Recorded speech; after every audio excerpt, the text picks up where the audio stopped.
in Locarno with Lucy Kerr. Lucy, how the idea of family portrait was born? It was a while ago, like 2018, that I started working on it. And so what happened was I was with my family, and I was in school at the time, in grad school. And we were at the place where the film is shot, and we were taking a Christmas card picture. We were all wearing Christmas costumes, and I just set up a camera to document it. And it took a very long time for us all to come together, and everyone was all over the place and scattered, and there was a lot of chaos. And then finally they came together to take the picture, and I was just thinking about kind of this, all that happens outside of that representation. So, and the representation is sort of representing a lack of conflict. Every year, the Christmas card is sent out to like 600 families. Here's our family, and preserving that.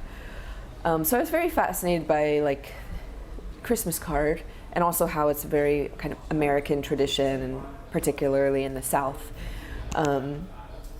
And I showed that footage when I had a like one-on-one meeting with Lucretia Martel at CalArts, and we were discussing how if something were to kind of disrupt the taking of the card, like that could be a narrative starting point for the film. And then a couple years later, I had an experience with my family where we were at the same location trying to take a card, and there were many things that happened, and we were unable to, and kind of this feeling of futility, and kind of this, all of a sudden time was like suspended. So it's sort of inspired by that, but then brings in a lot of other elements, kind of other little references to the US and to the history, American history, and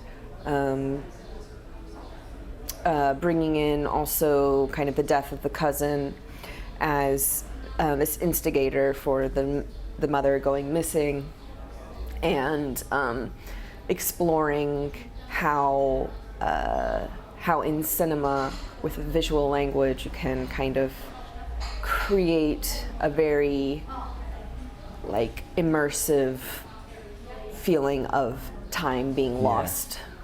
It's really immersing.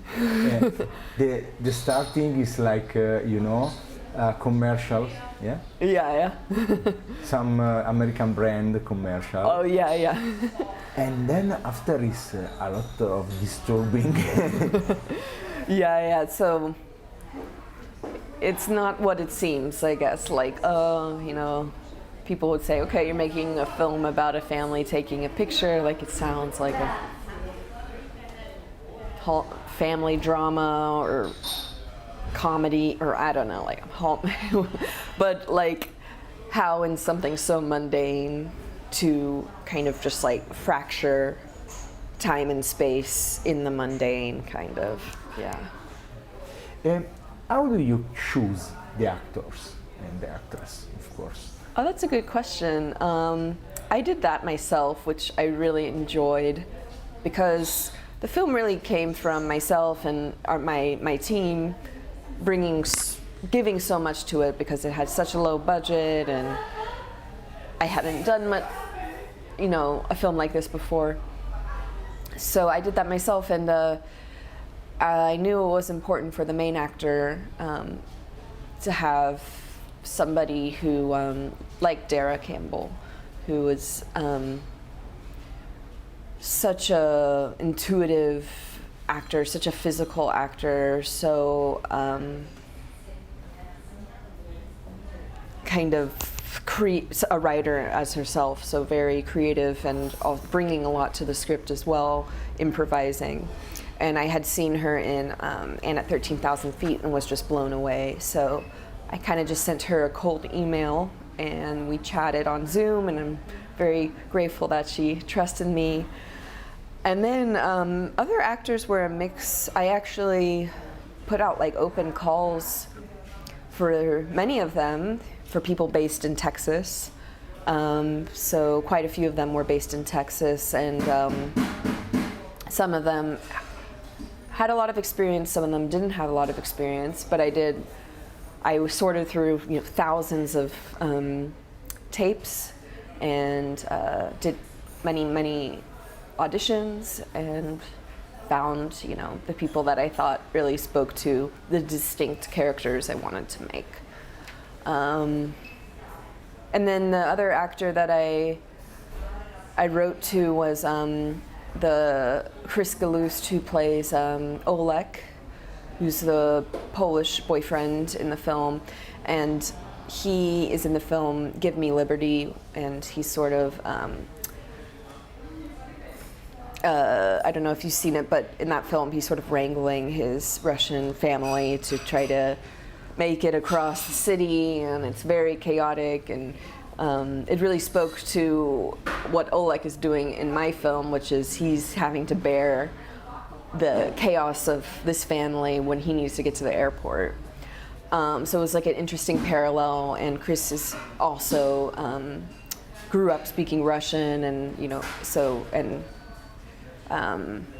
his mom is from Ukraine, so he was a good person for that role, for the Eastern European role, and sort of based on my now husband, who's from Latvia, and kind of the cultural difference when coming to visit my family. Last question. What makes a story interesting to make a film? Oh, that's such a good question. I think I like to stay grounded in kind of simple concepts, or my work is kind of conceptual because it comes a little bit more, not so much from narrative filmmaking, but from performance, experimental performance, and also for the next one. Yeah, okay. I think I'd like to stay grounded in something simple. So for me, that was two things, which was just the mother vanishes, which in La Ventura, the film, the woman vanishes, and that's kind of all, and that's so powerful. So that, and then also the picture, not being able to take the picture, which my inspiration, something I stayed grounded in, was The Exterminating Angel by Luis Buñuel, where they're unable to leave the room, so they're unable to take the picture. So these, this striving for something and being unable to, is sort of this film with the mother and being able to take the picture. And then what makes a story interesting, I think it's sort of what you don't show. That's nice. Yeah, what's off the screen and the ellipses you create. That was a big discovery for the editor, Carlos, my husband, and I. And what the connections are that the audience makes in their mind. And that opens it up, because I think, especially in streaming platforms in the US, things in the shows like that, things really like to be explained. And I think we need to trust the audience more, that, and not, treat the audience like they need to be explain one thing to the next to the next.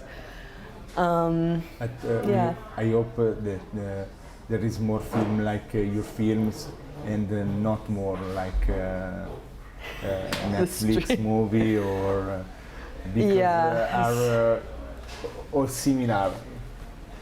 They're all similar, and it's quite scary, I think, because it's almost like a formula, and so people are scared of AI writing films, but already there's sort of an algorithm or a formula to making the types of documentaries. Yes, but and AI movies. is now, because now you go to some Marvel movie, are the same movie.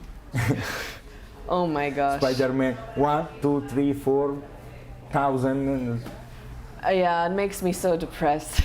Like, yeah, and those movies, a lot of the time, don't totally make sense, but not in the way that's interesting, and like treat the audience just like they aren't capable of piecing things together and relating in their own way to it, in a way that enriches the audience, and it's just something to consume.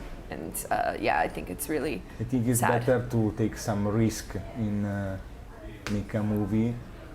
Yes, definitely. And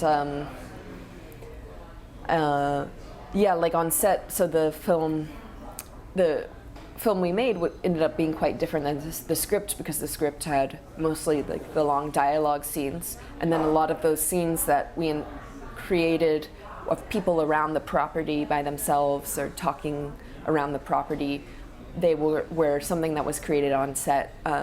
And my friend Rob Rice, who helped me as a directorial advisor, he really encouraged me to experiment and try these other things and take these risks. And yeah, the film really transformed into something else and something very magical on set, because we tried bold choices, like her soaking wet, and we decided to do the underwater stuff, and the producer made that happen last minute. That's nice. Yeah, so as a choreographer, I go into the studio, or when I used to be a choreographer, I go into the studio, see what happens with the dancers there, devise with them, experiment with them, and dancers are very comfortable to do that.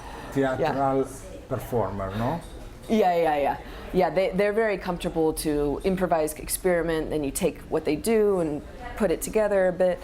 And also the guys who play tennis, who are in the men playing tennis. Yeah. Yeah, and the sound of the ball. Yeah. Every detail matters, and the choreography of everyone. Yeah.